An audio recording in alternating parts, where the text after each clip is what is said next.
dhammaan ba wafdida ballaaran iyo hogaaminaya gudoomiyaha gobolka Togdheer xildhibaanada oqaasha guurtida marti sharafka kale dadweynaha reer Faqaayub dhammaantoodba waxaan ku salaamayaa salaanta islaamka assalaamu calaykum wa rahmatullaahi wa barakaatuh waxaan si gaar ah u soo salaamayaa ina maamulka cusub degmada loo magacaabay oo gudoomiye ka yahay degmada Abdiwali Abdullaahi Diriye Qodax gudoomiye ku xigeen uu walaalkay ka yahay Jaamac Rooble artan xogayana uu ka yahay Abdi Yaasiin Tooxire iyana si gaar ah waan soo dhaweynaya inta markaan hara uga maro waxaan horta anigu ahay dadka marka aan isu sheego inta aan garanayn ninkii Abdiwali maayirnimada ku tartamayay dadku wuu tartamaa madaxweynayaal baa la kala helaa wuu iga guuleystay anna waa u haniyay waxa kale aan u sheegayaa dhammaanba xukuumadda iyo shacabka iyo dadweynaha reer Faqaayub inay si fiican ula shaqeyn doonaan aniga beeshaydu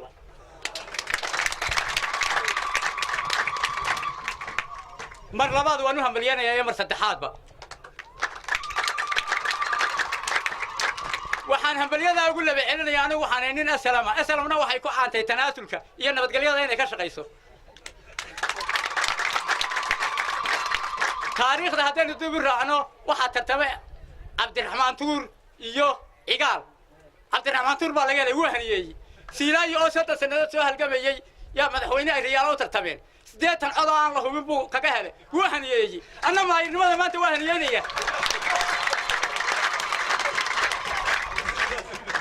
waxa kale aan u sheegaya madaxweynaha Soomaaliland madaxweyne ku-xigeenka Cabdiraxmaan Saylici wasiirka madaxtooyada Maxamuud Xaashi wasiirka arrimaha gudaha Yaasiin Faratoon horta xuquuqaas soo saarteen waanu qaadanay dawaan siinayo annagu nagu dhaw waanu qaadan laakiin se waxaan idin sheegaynaa qadoodigii halkii baan la fadhinaa waxa nagu badhigayoonaysaana way idinka fadhinaa dadweynaha reer Faqaayub waxaan u sheegayaa maamulka la soo magacaabay haddaynaan la shaqayn inaanay qof iyo laba iyo saddex ton waxba qaban karin hal loo diiray gabadha shaqadii degmada waxaan ku soo xidhayaa qoladaan walaalaan ahay oo aan la kaftay Maxamed Sheekh Isxaaq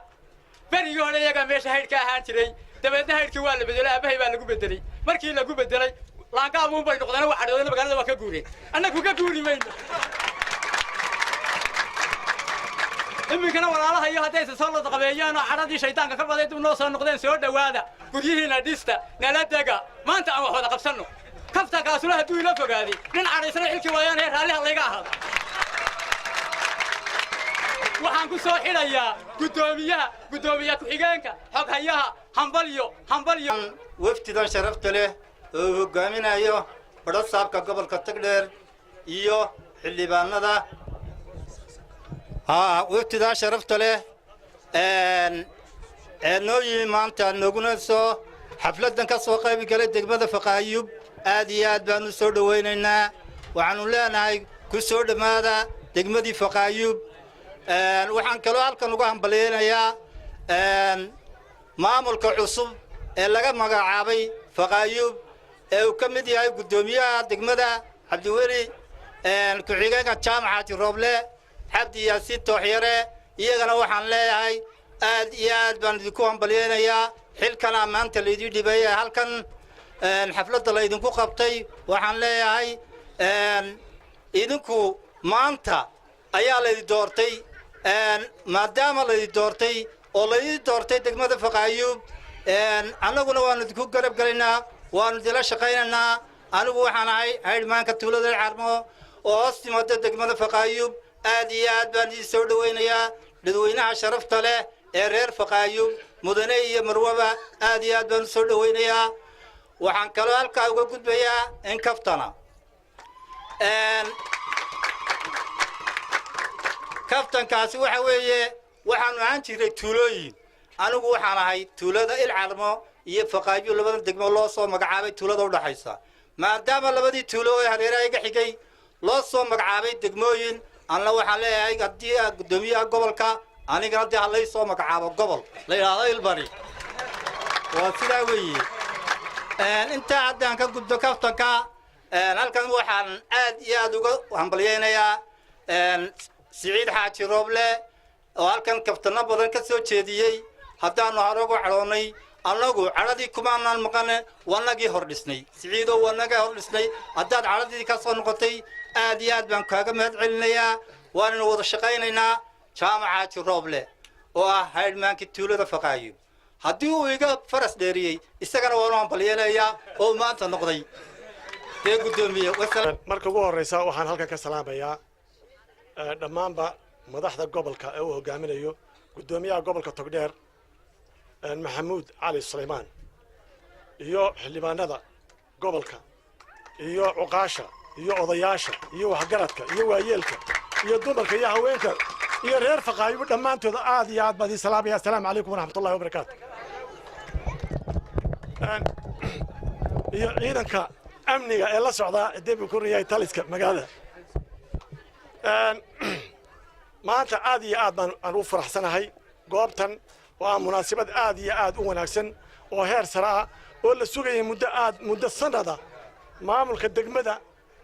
oo la imika maqnaan muddo sanada maanta nasiib waxaan u yeeshay anigoo ka wakiila qurba joogga degmadan iyo hareeraheeda iyo deegaankan u dhashay anigoo ka wakiila waxaan maanta nasiib u yeeshay inaan ka qayb galo xafladda qiimaha leh ee aad ka maqlayseen hadalka qiimaha leh oo annaga noogu fadhiya hadalkaas Siciid uu halka ka jeediyay waa hadal annaga aad iyo aad noo dhiiri gelinaya midnimada tilmaamaya wada jirka tilmaamaya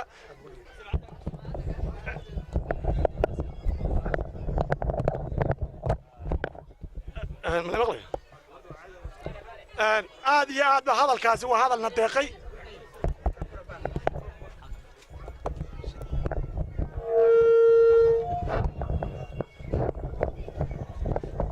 hadalka uu Siciid halka ka jeediyay aad iyo aad baa naga noo daqay hadaan qurba joog nahay qurba joog iyo dadka qolqol joog waxa kelmadan qolqol joog waxaan qaaday in kelmad Soomaaliga ku qaldan tahay qolqolka waxa yahay meel ka baxsan reerka dibadda anigu dal joog baan leeyahay qolqol ma ahay waa dal joog marka dadka dal joog ah ee wadanka jooga iyo dadka dibadda jooga waxaad moodaa kuwa dibadda jooga inay dadka dal jecel yihiin marka kelmadaas anaga meel gaar ah ayay naga dhacaysaa midnimo tilmaamaysaa haddii aanu midnimo helno dadka qurbaha jooga waxay fursad u helayaan inay ka shaqeeyaan horumarka maanta deeb ku arkaysaan horaantiisii aad arkaysaan iskuulaadka iyo waxa socday inta la eegna waanu ku tala jirnaayo waxaanu jecelnahay horumar kan ka ballaaran inay Faqaayub hesha ayaanu jecelnahay ilaahay ka baryana marka waxa weeye waxa dhiirigelin noo ah oo deeb ku yahay aanu ku diisayna markaanu aragno dadka iyaga midaysan oo sidaa maanta Siciid u hadlaya oo isu haniyeeya oo marka wax lagu tartamo isu tanaasula oo deebka taariikhda uu ka sheekeeyay Siciid waa asal weeye marka waxa weeye aad iyo aad baan Siciid ka hadalka u soo dhaweynaa dadaal fara badan baan doonaynaa magaalada waxaan doonaynaa inaanu dhisno inaanu wixii aan awood anagu aanu leeyahay qurba jooga inaanu ka qabanno laakiin waxaan doonaynaa tacaawun inaanu idinka helno gacan inaanu idinka helno wada jir inaanu idinka helno inaanu idinka helno hiil inaanu idinka helno doonaynaa marka waxaan idinka codsanaynaa shacabkiina waxaan idinka codsanaynaa midnimada idinka codsanaynaa wixii la idin keeno ee ilaahay noogu kii soo dhiibana waxaan doonaa si wanaagsan inaan ugu heshiisano u maamusano aanan khilaafaad maqlin taas weeye anagu taanu ku diirsanaynaa aad iyo aad baan hadalku u dheeryahay ka badan kari maayo kolley anigu waxaan ahay qurba joogga degmada Faqaayub u dhashay waxaan ahayna macallin Abakor markaan si yar kooban soo yar kooba hadalkayga waxaan ahay hadii Bakuri oo magaaladan ku dhashay aabahayna waa macallinkii hadii Bakuri yahay degmadan taa markaan ka gudbo waxaan marka hore horta halkan ka salaamaya ka soo dhaweynaya waftiga balaaran ee Cabdiwali Cali Suleymaan oo hogaaminayo iyo xildhibaanadiisa askartiisa iyo hadii Bakuri yahay iyo marti sharafka kale taba waxaan leeyahay falyatafadal mashkuuran degmada Faqaayub محمود علي السلام رمح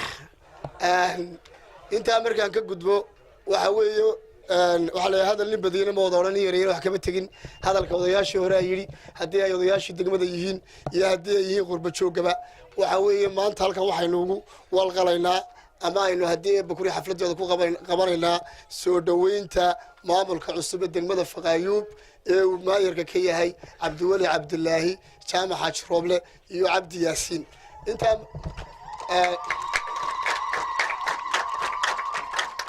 inta markaan ka gudbo runtii waxaan doonayaa hal laba qodob oo qura halkay ku soo ururiyo mid waa ka xukuumad ahaan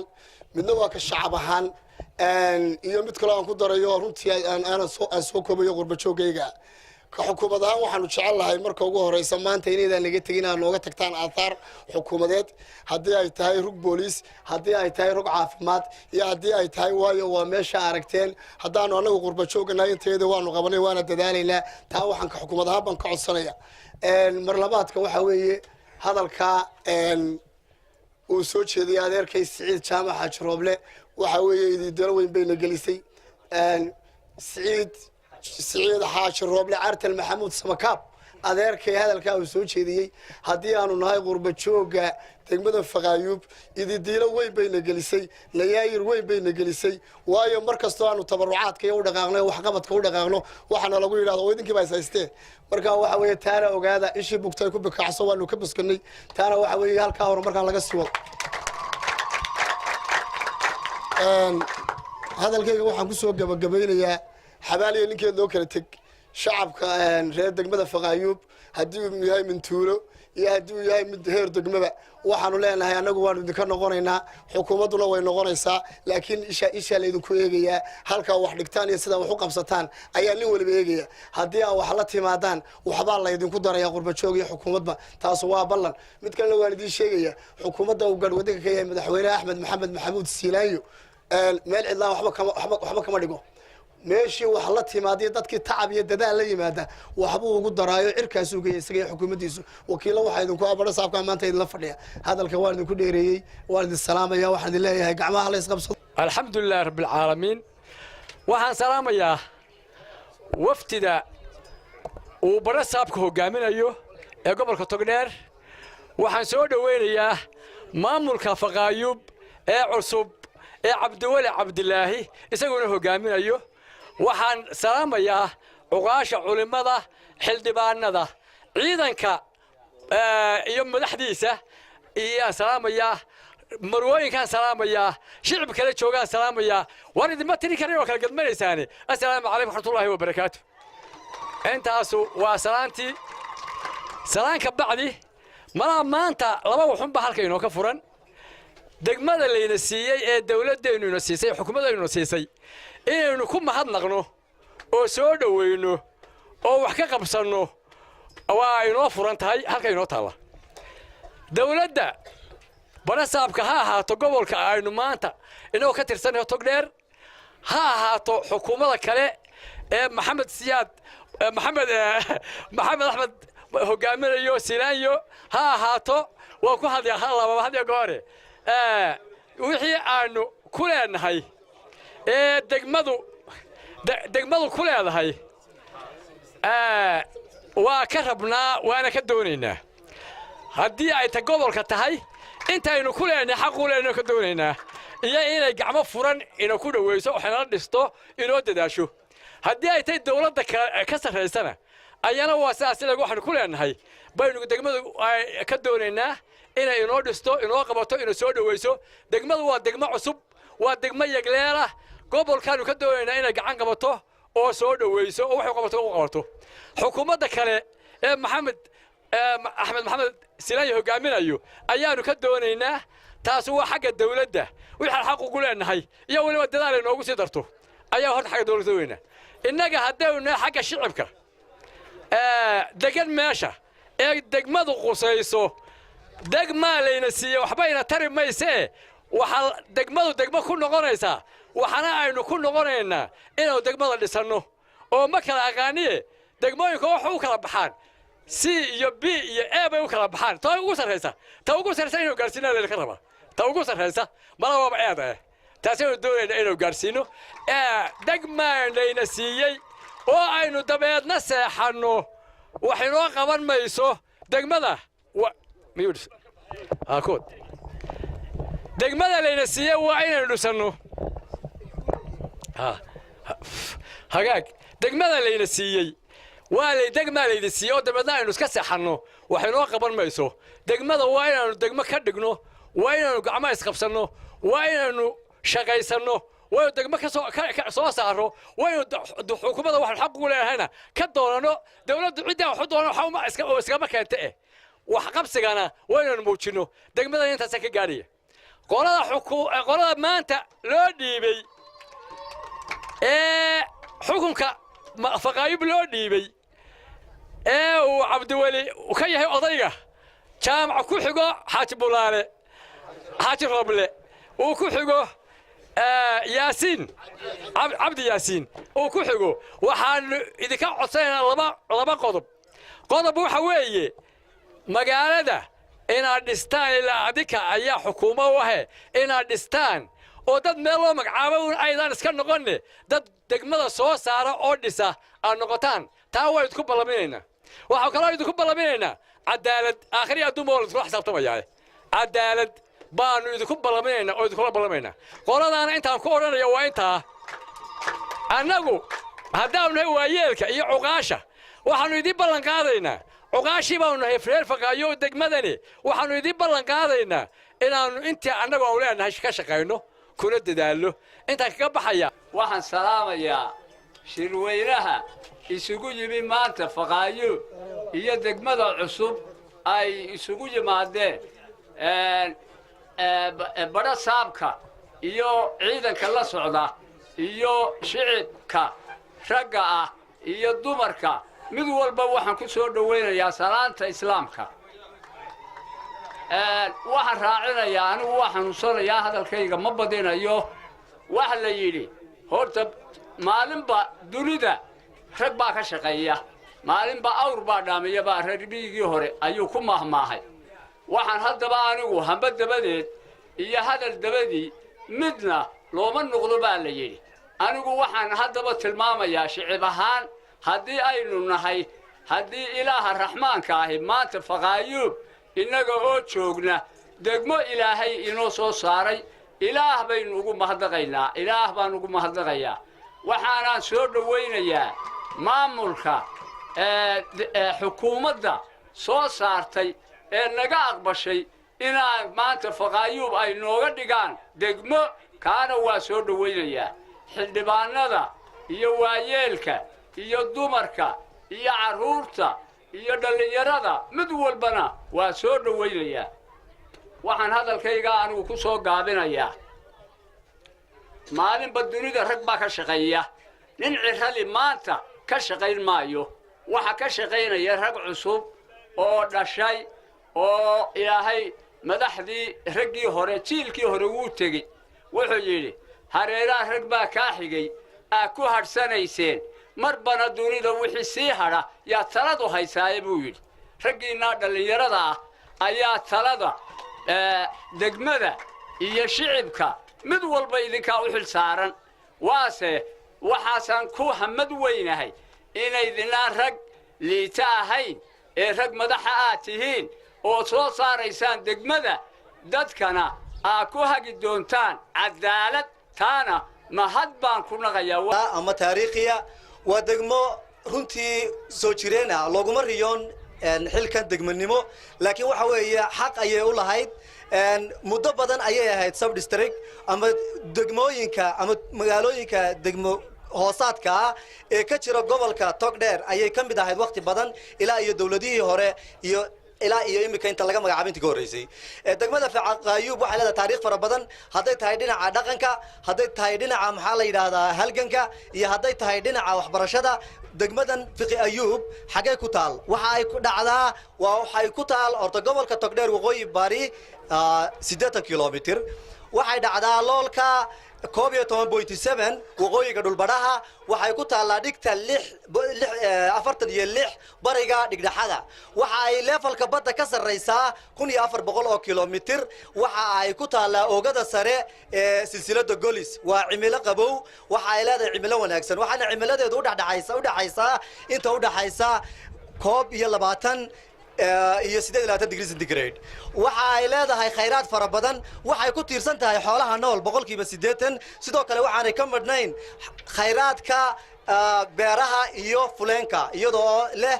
xabkaha ay ka mid yihiin malmalka iyo maxaa la yidhahdaa muqlada sidoo kale waxa ay leedahay khayraadka macdanta noocyadeeda kala duwan ay ku jiraan dhagxanta barakaysan waxay sidoo kale leedahay lagu tuhunsan yahay inay tahay meelaha Somaliland macdanta shidaalku ku jiro iyadoo baaritaankii hadda uu ka socdo aynu ka rajaynayno insha Allah taala in lagu guuleysto degmada Fiqaayub malaha khayraadka badda iyo kalluumaysiga waxayna la qabtaa gobolka ay ka tirsan tahay ee Togdheer laakiin marka la eego masaafada ay ku taalo ee badda u jirto marka la eego waxa ay daris la tahay xeeb badda cas ee gobolka bariga saaxil khaasatan degmada Laasciid leh oo ay u jirto masaafad aad u dhow dad ahaanna ay degaan dad isku mid degan yihiin taasoo aan oran karo waa looga faa'iideysan karaa khayraadka badda laftiisa haddii ay helaan istiraatiijiyad ama marka waxa weeye wadooyinka isku xidha gubaniyo iyo xeeb degmada Fiqaayub taariikhda halganka qayb weyn ayay ka leedahay waxa ka dhisnaa saldhigyadii waaweynaa ee lagu jabiyay dawladii Kaligitaliya Siyaad Barre sidoo kale waxa ay leedahay taariikh dhaqan waa meeshii uu maartay deganaan jiray ama marka ilaa iyo intii noloshiisa u dambeysay uu ku qaatay Allah u naxariiste suldaankii guud ee beesha Barjeclo Suldaan Cali Muuse Yuusuf oo imika xabaashiisu ay daris nala tahay halkan aynu ka hadlayno waxay leedahay sidoo kale taariikh waxbarasho oo in badan oo muddo badan oo toddobaatanaadkii sideetanaadkii waa meelihii kaliya farakutiriska ahaa ee dugsiyada dhexe lagaga bixi jiray iyadoo ay waxbarashadu waqtigaas iska yarayd ما سوكوبي كرو هداينو كو يلا بنادو تاريخنا فعوين أي لا ده دقمة فقايوب لكن الرحيم الحمد لله رب العالمين وصلى الله على سيدنا محمد وعلى آله وصحبه وسلم قدومية قبل تقدر اللي بانا كلها دكانكا بربريو أي تقدر وقاشا قبل الله دمان كوضة تمي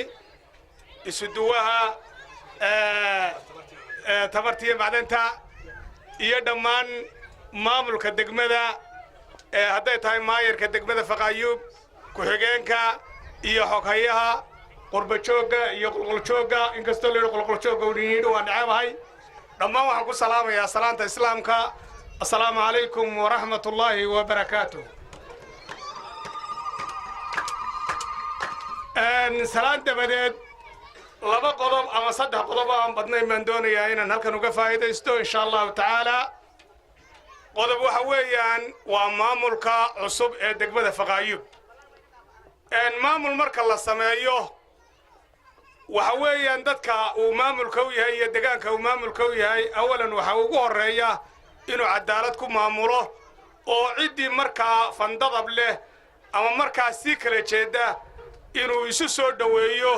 oo isu keeno oo ay gacmaha isqabsadaan haddii la waayo waxa weeye wax maamulo oo markaa ka jiri karaa meesha ma jirto amnina ma jiri karo taa waxaan leeyahay saddexdiina maamul oo gudoomiye koow ka yahay gudoomiye ku-xigeenku laba ka yahay xogayuu saddex ka yahay waxa weeye deegaanka waa inay isu soo dhaweysaan waa inay gacmaha isqabsadaan wixii markaa idin dhex yimaadana وين سعد هذا وقوم مشان تاس وحلا هاي مركا يا مامولكينا يا شريتانكينا يا هاشات مدوا وحنقرا ياو ان طلبات وقرب شوقه رنهانتي قرب شوق وحوين او موقرا ايو قبطي ان سعيد يوسف عرطان الى خير سيو دلال بدن بوغليه دغمدن ان سكول كمان تبوردينكا اللي سميي in badan buu dabada ka riixayay maantana way suura gashay waxaanu leenahay fajazaakumullahu khayra aljazaa intaad qabatay waa loogyahay waxaasaanu kaa rajaynaynaa adiga iyo qurbajooga kale ballanqaadka wanaagsan aad samayseen waanu idinka rajaynaynaa insha allahu tacaala waanaan ku hameeyayaa inuu arrinkaasi suuro geli doono insha allahu tacaala aad iyo aad baan ugu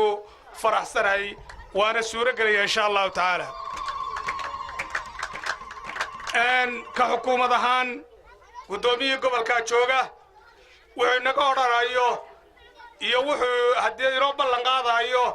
انت ويساق ايو نافكي سكيغنا إن شاء الله تعالى او يساق ايو نوديننا لكن عدسيقا ايو نقيسرنا ka degme ahaan anigu gobolka saaxil aan ka tirsanahay misana degmada laasciidanahay halka jahlaynu ka nahay misana halka kan birkadaydi tahay reerkaygana uu gobolka togdheerba ay ku nool yahay waxaanu codsanaynaa guddoomiye maanta wax muuqda inaad nooga tagto insha allahu tacaala oo aanu kugu xasuusanno oo walqasha degmada ayaanu adigana kaa marti kaaga nahay adigoo matalaya madaxweynihii jamhuuriyaddan qaranka somalilan axmed maxamed maxamuud siilaanyo aanan kalsooni weyn kugu qabaa guddoomiyahani wuxuu ahaan jiray guddoomiyihii hore ee gobolka saaxil wuxuu kaloo noqday guddoomiyihii sool wuxuu noqday guddoomiyihii haddee bele awdal wuxuu noqday guddoomiyihii sanaag waa guddoomiyaha ugu faca weyn leh guddoomiyeyaasha waxaa weeye jamhuuriyadda somalilan waxaanuu leeyahay waayo aragnimo weyn ayuu leeyahay dadkanna midaanu garanayni marka sidaa u egto maba jiro waanu filayaa waxaanaan rajaynaya insha allahu tacaala inuu idin qancin doono guddoomiyenimadiisa ahaanshihiisa waxtarkiisa intaba waa ku qanci doontaan insha allahu tacaala isagana waxa weeye tacriifkiisa intaa ayaan ku dhaafi doonaa baableyshinka iyo dadka ku nool degmada faqaayub waxa weeye in badan baynu lahay faqaayub degmaha laga dhigo degmana waxa ka dhiga waxa weeye dadka ku nool ayaa ka dhiga bay'ad kasta haddaydinaan dhismaha iyo cashuurta iyo waddada iyo isku xidhnaanta iyo haddii nabadgelyada intaa haddaydinaan ka wada shaqaynin oo dadweynuhu aanu gacmaha isqabsanin waxa weeye degmada magaceedii unbaa meesha joogaya muddo marka magaceeda la sii hayana haddaydinaan intaa ka walaaloobin dee way iska tegaysaa diyaar mawtiin reer faqaayuubow inaad degmadii dhistaan inaad gacmaha isqabsataan allahuma hal ballaqtilahu waad maqlaysaa inay yidhahaan gacmahaanu isqabsanayna degmada waa dhisanaynaan marka ayaa dawladda qurbajoogga qolqoljoogga haddii ay beledka kale aad tolka tihiin intuba markaas ayay wax idin taraysaa waxaan rajaynayaa sidaa u ballanqaadeen idinna inay ahaan doonto degmadu oo aad dhisaysaan xagga waxbarashada iyo caafimaadka iyo nabadgelyadaba waxaan salaamayaa wafdida ballaaran ee hogaaminayo barasaabku waxaan kaloo salaamayaa deegaanka ballaaran ee degmada faqaayub oo ah degmadaan ka soo jeeday waxaan kaloo salaamaya marti sharafta waxaan ku salaamay salaanta islaamka assalaamu calaykum waraxmatullaahi wabarakaatuh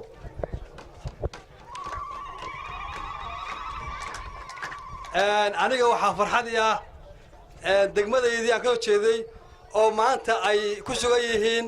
labadii dhinac ee ahaa hooyada iyo aabbahay oo maanta gacmaha isqabsaday waxaan leeyahay farxad weyn bay tahay inay arrinkan warbisha ka dhaco anoo jooga waxaan leeyahay oo ku dardaarmayaa inay hawsha halka saa kasii wadaan oo sii kordhisaan ayaan aad iyo aad codsanayaa waana dee waanay muuqataa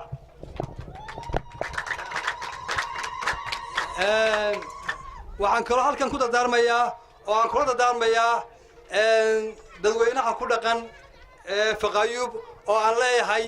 haddaydan gacmaha isqabsan oo ayadaan idigu hore marka ku suntanaan cidina waxba qaban kar mayso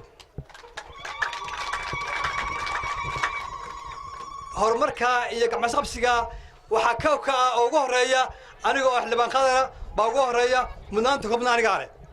diyaarna waa nuuc waxaanu joognaa degmadan aynu maanta joognaa waxay ka mid tahay deegaamada ugu waaweyn gobolka togdheer maantana nasiib wanaag waa degmo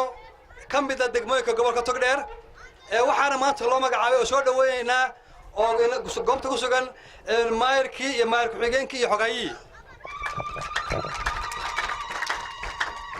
waxaan leeyahay maamulka cusub ee degmada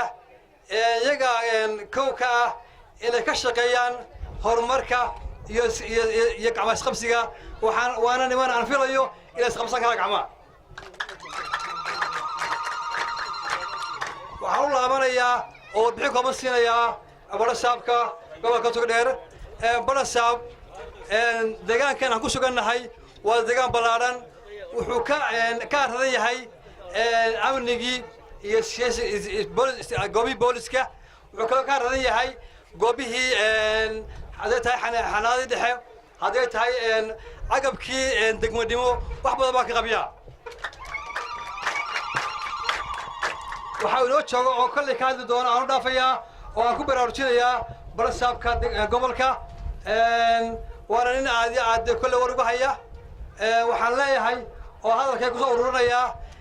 maadaama aynu maamulkii iyo degmadii iyo wixiiba ay noo diyaar yihiin waa inaynu bar ka tunno sidii aynu u dardargelin lahayn horumarka degmada iyo dhismaheeda qof kasta oo reer Faqaayuba xil baa ka saaran inuu ka shaqeeyo horumarka iyo dhismaha iyo shaqada degmada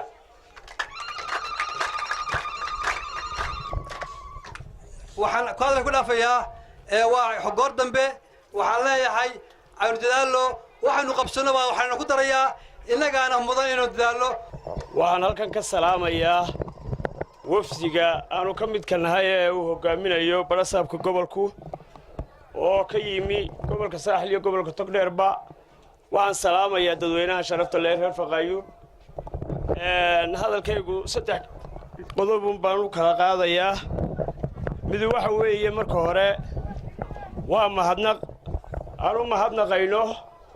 dawladdii noo soo magacawday degmadan oo ah dhulkii codkii aan ku soo baxnay uu nooga yimi ama degmooyinkii aan ka soo jeednay waxaanu u mahadnaqaynaa madaxweynaha iyo golihiisa wasiirada ee degmadan muddada badan aanu u baahnayn haddii beedankeeda leeyahay maanta lagu guuleeyana siiyey mahadnaqa koowaadna ilaahay baa iska leh ilaaha halkan isku keenay maanta Faqaayub oo degma intaa markaan halkaa ku dhaafo waxaanu soo dhawaynaynaa maamulka cusub ee degmadan loo magacaabay waxaanu leenahay ku soo dhawaada degmadii cusbeed ee laydin soo magacaabay waana laydin oomaya waxa qabataanna waa laydin fadhiyaa haddii ilaahay yidhaahdo waxa koowaad ee laydinka baahan yahay waa mukhaalafo ay idinku yeelataan oo bilaa khilaafa iyo bulshadana maamulka u tihiin oo khilaafka hadduu jirana ka saartaan iskuna wadaan oo khilaafliyaa ku wadaan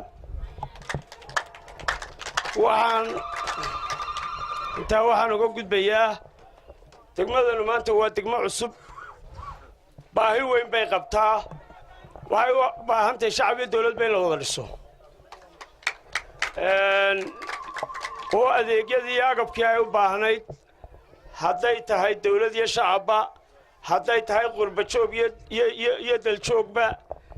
in fadhiga laga wada kaco oo haddee beedanka waa ilmo dhashay oo kale ilmuhu markuu dhasho marya lagu qabtaa buu baahan yahay waxaa loo baahan yahay in wax laga qabto annagu dawlad hoose ahaan waxaanu ku ballan qaadaynaa haddii ilaahay yidhaahdo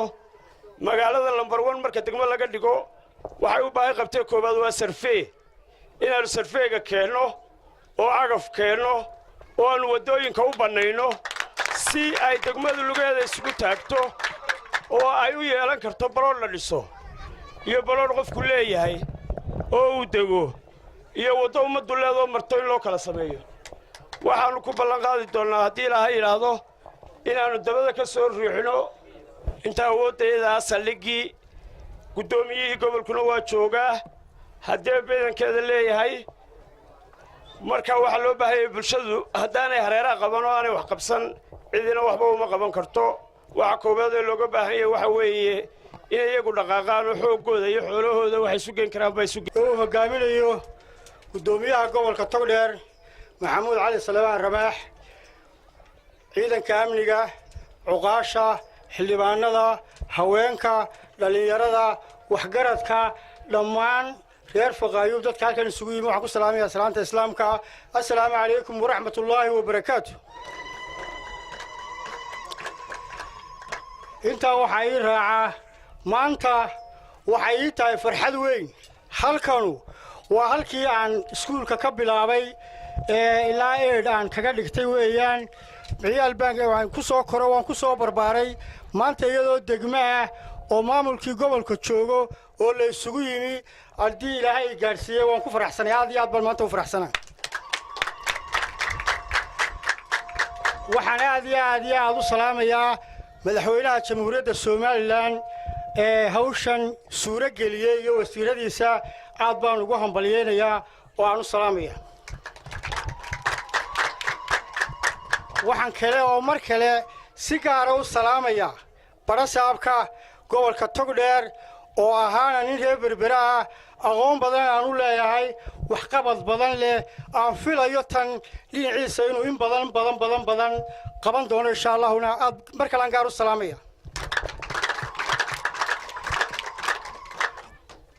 guddoomiye halkanu aad xukuntaa waa meel qabyo ah iminka bilowday amnigeeda haddii bay caafimaadkeeda waxqabadkeeda oo dhani waa sii weeye wax bilaaban maaha waxaan rajaynayaa meel marka iminka dee maamulka horta la sameeyey halkan laga sameeyey saddexda mas-uulba aad baan u salaamayaa waan soo dhowaynayaa waxay u baahan yihiin caga ay ku cararaan oo gaadhiya waa u baahan yihiin waan rajaynayaa barasaabku insha allahu inuu hawshaa maqli doono waxaan rajaynayaa rugaha amniga meesha haddii aan amni jirin waxba ma jiraan taana waxaan leeyahay barasaabka insha allahu tacaala waan ka rajaynayaa inuu hawshaa isagana dhagax dhigi doono maadaamuu isagu dee halkan iminka xukuumaddii ku matelayo oo madaxweynuhu ka socdo waxaan rajaynayaa taana inuu barasaabku insha allahu hadday amni tahay iyo hadday gaadiid lagu shaqeeyo tahay iyo hadday tahay caafimaad waxaba insha allahu barasaabku wax badan inaga odhan doono rajaa ayaan ka rajaynayaa taana waxaan leeyahay aad baanu idiin soo dhowaynaynaa maamulka degmada Faqaayuub ee cusub waana idiin ducaynaynaa waxaan idinku ducaynaynaa ilaahay xilka idiin fuudeeyo xilka Allah idiin fuudeeyo cadaalad baanu idinku ognahay haddii cadaalad keentaan oo cadaalad samaysaan waxba idinka xumaan maayaan waynoo cadaalad baanu idinku ognahay waxaan salaamayaa dadweynaha kan sharafta leh ugu horeeyo barasaabka gobolka waftida qaaliga ah ee ka timi dhulka fog aad baan u salaamayaa laamaha dawladda amniga xildhibaanada aad baan u salaamayaa salaanta islaamkana ku salaamaya wassalaamu calaykum waraxmatullahi wabarakaatu mar labaad salaan kadib dee kaftankiina waa la laastay hadalkiina waa dhammaaday waxaan halkan anigu aan ka odhanayaa degmada naloo magacaabay cidda noo soo magacawday ee madaxweynuhu horeeyo aad baan ugu mahad celinayaa maxaan sheegaa deegaanka degmada Faqaayuubna aad baan u salaamayaa maxaan sheegaa qurba joogta aad baan iyagana u salaamayaa salaan kadib waxa aan leeyahay xilkaa naloo magacaabayna ilaahay ha noo sakhiro waxaan noogu ducaysaan in ilaahay noo sakhiro dadkina cadaalad baanu ku maamuli doonaa haddii ilaahay ka dhigo annagana ilaahay hana garansiiyo waxaan salaamayaa barasaabka gobolka xildhibaanada dadweynaha cuqaasha dhammaanba dadka amarwooyinka dhammaanba dadka xafladdan isugu yimid maanta Faqaayuub guddi waa salaamayaa waxaan ku salaamayaa salaanta islaamka salaanta ugu fiican salaamu calaykum waraxmatullaahi wabarakaatu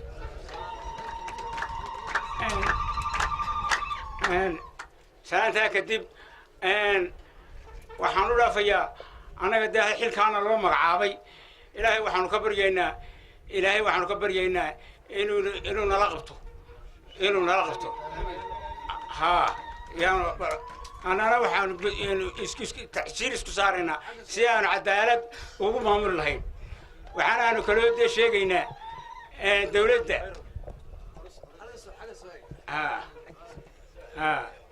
dawladda waxaanu ka doonaynaa dee haddaan dawladdu waxba nala qaban waxma qaban karo haddaan dadweynuhu waxa nala qabanna waxba ma qaban karo dee waxaanu leenahay baryadana ilaahay waa noo aqbalayaa dee waxqabadkana dee dawladda iyo dadka weynaanu ka doonaynaa haddii labadaasi wax keeni waayaan dee waxa iyagu awrgelgelin kula gelgeshin baa noqonaya amaa bacd halkan waxaan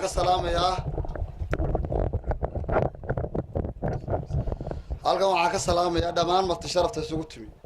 oo ugu horeeyo guddoomiyaha gobolka Togdheer Maxamuud Cali Saleebaan xildhibaanada golaha deegaanka ee Burco kuwa golaha deegaanka ee Berbera dhammaanba xildhibaanada noo yimi ciidamada amniga qaranka ee wehelinaya cuqaasha iyo madax dhaqameedka marti sharafta kale halan ku sugan ururada bulshada dhalinyarada haweenka waayeelka intaba waxaan ku salaamayaa salaanta islaamka assalaamu calaykum waraxmatullahi wabarakaatu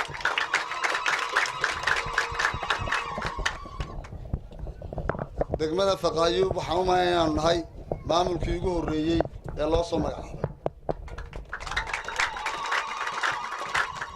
horta ilaahay waxaan ka baryayaa inuu nala garab galo idinkuna aan ugu taageertaan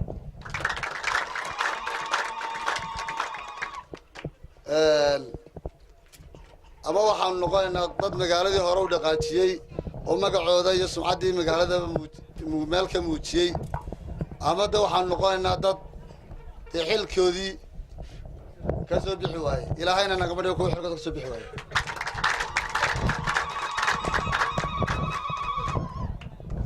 waxaan ku wargelinayaa madaxda gobolka maxamuud cali saleebaan guddoomiyaha degmadani waa degmo waxyaalo fara badan ka aradan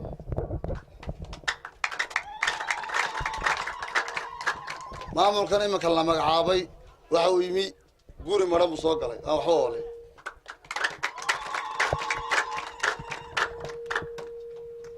gaadhi iyo hanti kalena lama iman maamulka wixii degmadu lahayd horta markii hore xukuumadda ayaanu dee uga fadhinaa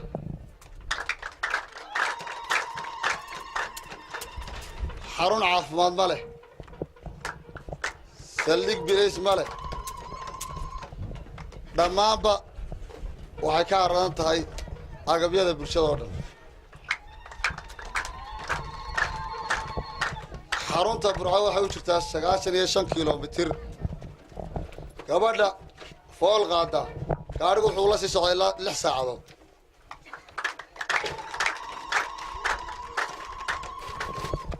gaadhiga barefadka gaadhi kale lama joogo gaadhiga barefadka 6 saacadood buu soo socdaa wadada oo xun awgeed gobolka togdheer degmooyinka 90 kilomitir u jira ama ka badanba saacad iyo bar bay u socdaan ama 2 saacadood dhammaanba waxaanu ka codsanaynaa maamulka gobolka iyo ka qarankaba inay fiiro gaara u yeeshaan baahida bulshadu ay ku qabto deegaanka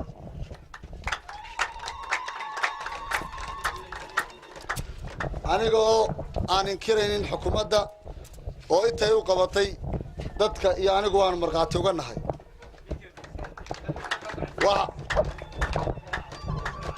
waxaanu dadka iyo annagu waanu markhaati u nahay in wax qalad ballaaran ay samaysay laakiin aanu noo dhammaystirnayn intaa mahadnaq baanu ugu haynaa degmadii ay noo magacawday maamulkii oo muddo jiitamaya noo magacawday waxaanu ugu haynaa mahadnaq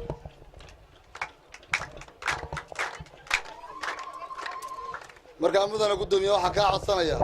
inaad degmadan nala dhaqaajisid oo aad kaga tegtid wax kolley xilku waa meerto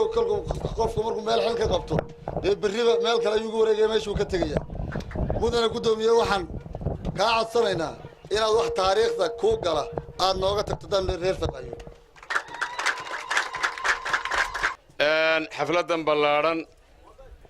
ee quruxda iyo qiimaha leh sida wacan loo soo agaasimay gobonnimadu ka muuqato ay ka soo qayb galeen golaha xukuumadda golaha dhaqanka iyo bulshooyinka kale dhammaantiin ka soo qaybgalayaasha salaamu calaykum waraxmatullaahi wabarakaatu magacaygu sidii la sheegay waa axmed caynab xasan waxaan ku hadlayaa afka golaha reer yoonis ama guddida guud ee beelaha yoonis abdiraxmaan runtii waxaan soo socday 235 kilomitir caynabaan saaka ka yimi waxaan halkan ugu soo intaasoo wakhtiga u soo soconayey oo aan noqday qofkii badhasaabka mooye ugu dambeeyey farxadda ay leedahay xafladdan degmada Faqaayub iyo maamulka cusub ay xukuumadda Soomaaliland u soo magacawday farxaddeeda ayaan taraaga dheer u soo maray waxaan idiin sidaa dhammaantiin tahniyad aan ka sido bulshada inteedii kale ee gobolka Saraar oo diiwaangelintii lagu mashquulsanaa kaadh qaadashadii weliba dadka oo dhammi xiise ballaadhan u qabeen inay ka soo qayb galeen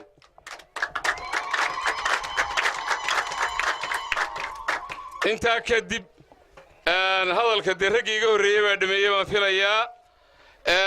waxa weeye waxaan leeyahay bulsho weynta degmada Fiqi Ayuub iyo maamulkeeda midna waxaan leeyahay xukuumadda midna waxaan ka warramayaa guddida guud ee beelaha Yuunus Abdiraxmaan iyo degmada Fiqi Ayuub waxa weeye shirkii beelaha Yuunus Abdiraxmaan ay ku qabsadeen gobolka Sanaag degmada Caynaba ee tala iyo toosin maskaxdii la tuujiyey bay ka mid ahayd degmada Fiqi Ayuub in xukuumadda la weydiisto sidaa darteed dadaal dheer kadib xukuumaddu way naga aqbashay wayna siisay waan ugu mahad celinaynaa muddo dheer oo laga fiirsanaya kadibna waxaa loo soo magacaabay maamul si fiican looga fiirsaday oo uu guddoomiye ka yahay cabdiweli cabdilaahi diiriye qodax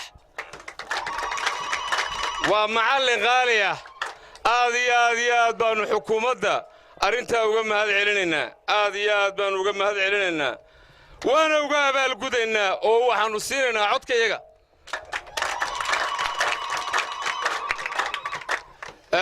waxaan leeyahay xukuumadda haddaad degmadiinna siiseen haddaad maamul waxaan u magacowdeen waxaan leeyahay malaarag horena yidhiye waxa weeye halka ayaan lagaga hadhin muwaasalaadka ay degma ku dhaqaaqi karto waxaannu leenahay guddoomiye qodobka koowaad ninka maayarka ah wuxuu dhaqdhaqaaq sameeyaa oo dawladnimadiisu muuqataa markuu ciidan bilaysiya saldhig leeyahay wixii kale ee dawladnimadu lahaydna waxaan codsanaynaa in aad si fiican noogala shaqayn doontaan oo aydan waxba naga akran doonin annana aanu ballanqaadkaa samayn xukuumaddana intaasaan leeyahay bulsho weynta heer Fiqi Ayuub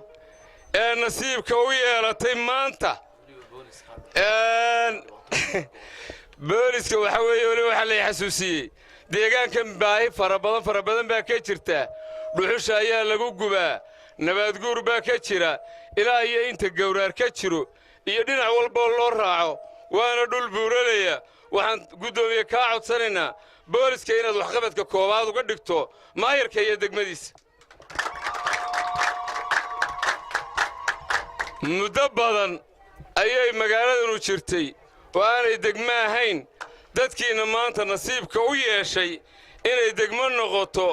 oo maamul yeelato oo sidaa u shaqayso waxaan leeyahay waxay nala gudboon dhammaanteen anna ka mid baan ahaye waxay nala gudboon inaynu midowno khilaafka ka ilaalinno maamulkaynu hoggaamiyo dhammaanteenna aynu taladooda ku soconno naf iyo maalla inaannu la kala hadhin degmada Fiqi Ayuub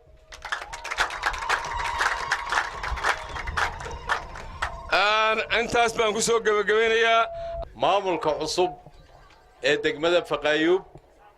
odayaasha salaadiinta cuqaasha dadweynaha reer degmadan xildhibaanada iyo wafdiga aan hogaaminayay la socda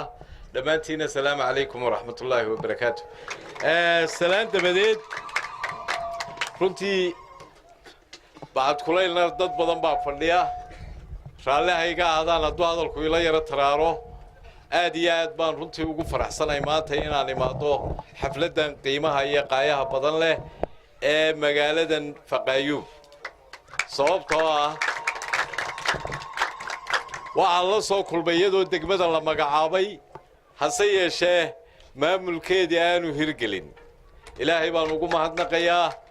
khilaafkii mar haddii ilaahay uu ka saaray degmada maantaba waa idinka arkayaa oo roobkii baa u daayey deegaanada ka daayey khilaafku wuxuu leeyahay cadho ilaahay buu leeyahay waa ogeydeen mashaariic badan oo xukuumaddu ka wado gobolka oo ugu weyn yahay ka bitroolku ayaa ka socda halkan waxa weeyaan maamul daajintu waxay ka mid tahay in ummadda iyo xukuumaddu ay isfahanto oo ujeeddada xukuumaddu leedahay ay dadkeedu runtii fahmaan waxa sidaa darteed waxaan idiin sidaa marka ugu horraysa salaan madaxweynaha jamhuuriyadda somalilan waxaa kalean idinka sidaa salaan kalgacal leh musharaxa xisbiga kulmiye oo runtii khilaafaadkaa jiray ay ka hakiyeen wareeggii ama degmooyinkii la booqanayey iyada iyo waqooyiga looma soo kicin sababtu waxay ahayd dee meesha hadduu khilaaf ka jiro in lamaa iyo la dhammaystiro in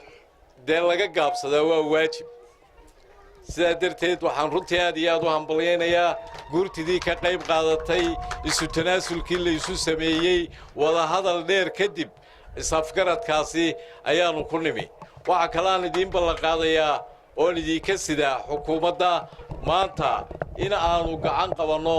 maamulkaa cusub laga dareemo dowladnimadii laga dareemo degmada maanta waxaan idiin dhagax dhigi doonaa saldhiggii booliiska iyo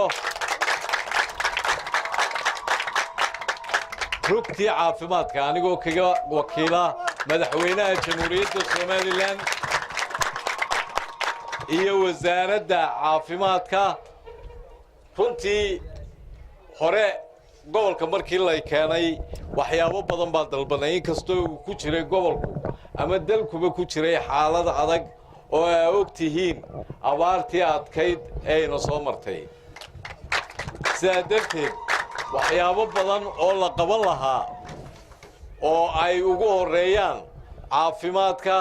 iyo nabadgelyada ayaa runtii inaga naaftay ilaahay roobkii waa inoo shubay waynu ka soo kaban doonnaa inkastoo inagu reebtay runtii aafadaasi inagu timi inkasta inagu reebtay dhibaato oo xoolo yaraani ay jirto oo ay jiraan dad badan oo baahan xukuumadduna ay og tahay laakiin kolba haynteennu waxay tahay gurmadkiina waa ogeydeen dadaal badan baannu runtii halkan ka samaynay dee wixii gobolku qabayba waa qabteen taa kastaba ha ahaatee hadday raashin tahay hadday biyaha tahay dadaalkiina waannu sii wadi doonnaa taasina waxaan idiin sheegayaa maamulka waxa loogu soo magacaabay halkan dee horeba odayaal waa u joogeenoo haydh tuulay lahayd magaaladani runtii sidaa la sheegayo waa magaalo aynu arkayno inay degmo qaadi karto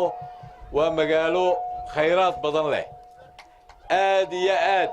waxaan ugu rajo weynahay in sanadka dambe uu shidaalkii ka soo baxo meel aan ka fogayn degmadan taasoo aan ahayn kelmadaha siyaasiyiintu ku hadashee waa ka warhaysaan inay dub shirkaddii shidaalku u soo noqotay howlgalkiina laga bilaabay halkaynu aabudabay uga dhoofaynay insha allaahu degmooyinkan ayaa loo soo dhoofi doonaa oo loo tartami doonaa in laga xoogsado laakiin waa in dadkeennu fahmaa maalin keliya runtii dee malab ma wada muudsanayno shirkaddaa iminka shaqaynaysa waa ogtiin waa shirkad shayniisa waa shirkad lacag yar waa shirkad aan dhaqaalo badan bixinaynin hase yeeshee waxay inagu waddaa sidii ugu dhaqsaa badnayd tii berigii hore lalahaa way lacag badan tahay way ka dhaqsa badan tahay runtii shaqo badanna way soo qabatay oodweyne waa maqasheen inuu magaciiba ay iska beddeleenoo ay ooyal weyne la baxeen hase yeeshee reer togdheer iyo reer saraareed sidaa runtii umay soo dhowaynin aad iyo aad bay shirkaddu uga mahad sheegatay waayo wax damboo khilaafa iyo cid is hortaagta midna lagama arag waanaan u hambalyaynaynaa reer oodweyne sida yeeleen maadaama ay marlabaad shirkaddii haddana dub shaqadeedii halkan uga bilowday innagana waxaa laynaga rajaynayaa inaynu isbismilaysanno oo runtii wax ma hayno ilamaa iyo hadda hadday saraar tahay iyo hadday tog dheer tahay midnaba kama hayno dhibaato laakiin waxa weeyaan in dadkeennu fahmo waar waxa aynu nimcada aynu dul fadhino aynu la soo baxno nimcada aynu dul fadhino ee aynu ka gaajoonayno ee aynu ka carradanahay ilaahay baa nimcayna siiyey bedroolkii baa inoogu jiraa waa ogtiinoo magaaladiinnan maalin walba macdan baa la isku ashtakeeyaa ashtakada ugu badan ee halkan iiga timaada waxa weeye buurtii halkan baa bahashii lagala baxaya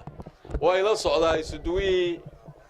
isuduwii macdantuna runtii wuu ila socdaa waxa weeyaan wixii inaynu fahanno oo wax la soo baxnaana runtii waa muhim waxaan idinku boorrinayaa in la dhegaysto in la isu tanaasulo in la maqlo maamulka in lala shaqeeyo dawladda in dawladda lala shaqeeyo markaasi ayaynu wax qaban karnaa oo wax gaari karnaa in laga baxo hebel baa caynkaa yidhiyo beri bay sidaas ahaan jirtay waynu wada garanaynaayo ilaahay baddii buu ina siiyey oo wuxuu ina siiyey buurihii oo bannaankii buu ina siiyey oo xoolihii inoogu dhaqmayaan oo macdani ku jirto waa ogtiinoo iminka dhulka la leeyahay uu ugu shidaal badan yahay waa eeriyadan aynu joogno iyo eeriyadaa oodweyne haddaynu xagga buuraha soo eegi jirnay buuraha macdan kalea ku jirta hase yeeshee waa lagaga hodansan yahay sidaynu warka ku hayno inaynu bismilaysanno dhulkeenna wax kala soo baxno ayaynu wax badan dee innagaa laynoo soo shaqo tegay iminkaba waa laynoo soo shaqo tegey laakiin waxa weeye shaqadaa waxaynu ku gaadhaynaa markaynu iimaansanno ee aynu ka baxno mucaaradka iyo brobagandhihiisa iyo beenta la sheegayo reer hebel baa halkan qaadanaya reer hebel baa halkan leh dhulka ma kala lihin inaga badan alxamdulilaahi rabbilcaalamiin anu maanta halkan waxaan jeclaan lahaa haddii aan dalka madaxweyne ka ahay saaxil baan horta raacin lahaa laakiin idinkaa jeclaaday in tog dheer laydin raaciyo waayo runtii meesha khayraad badan baa ku duugan dee fiqina tolkii kama janno tagoynaynu xaggan waynu isla ahayne intaasna waa iga kaftan waxaan idinka rajaynayaa insha allahu tacaala qurbajooggana waa maqlaysaan ballanqaadkoodii inaan wada shaqayno ayaan idiin ballan qaadayaa anugu degmadeenna ay noqoto runtii waxaa la gelayaa xilli kaambeyn baa la gelayaa hadday wax naga naaftaanna waan hubnaa insha allahu tacaala in xukunkaan ku soo noqonayne waxaan fulinaynaa marka xukunkaan ku soo noqonno wixii naga naafta labadaa mashruucna waxaan rajaynaynaa in si degdega loo dhagax dhigo insha allahu labadan bilood ee soo socda inaan maanta dhagax dhigno labadan bilood ee soo socdana ay bilaabmaan waxaa keliyaan ka cudur daaranaya iyadoo halkan ay xildhibaano culculusi runtii ay marayaan ama berbera ha noqoto ama burca ha noqoto degmada gaadhigeeda xildhibaanaduu ku qoran yahay cabdishakuurna maanta burcuu joogaa wuu inaga horreeyaa inaynu kula kulannana laga yaaba ina muraadna waa naga horreeyaa waxaan khaas iyada u dhigaynaa in ay labadan degmo oo xidhiidh wanaagsan ay wada leeyihiin dadka degaankan in ay iyadana gaadhigaas naga dulqaadaanna waan talagaraynaynaa hase yeeshee wixii xukuumadda dhexe ku xidhan anugu waa soo dhammaystiraynaa haddii ilaahay ka dhigo idinkana waxaan idinka sugaynaa maalinta codkana dee inaydin xusbiga siisaan si aanu u dhammaystirno ballanqaadadayada si aanu u dhammaystirno waa meelahaanu dee ku kalsoonno halkan cidi kolley nagula tartami maysee haddeer baan halkaa waxaan ku soo arkay calan ucuda markaasaan waa halkan kulmiye mooyaane ucud kama filayn iyo waddani toone waxaan leeyahay ucudna calankeeduun baynu isaga laalaabi doonaa waxaynu odhan doonaa waxba kuma hayno waayo halka cod baynu maanta u baahannahay halka cod baynu u baahannahay waxa weeyaan in maanta kulmiye uu dhammaystiro oo khayraadka halkaa waxa ugu muhiimsan waa ogtiin berberaynta mashruuca ka socota burcoynta ka socota laamidii way noo socotaa ceerigaabay iyo dalkay isku xidhaysay si aanu u dhammaystirno waxaanu u baahannahay codkiinaanu maanta u baahannahay idinkana taasaanu idinka rajaynaynaa waa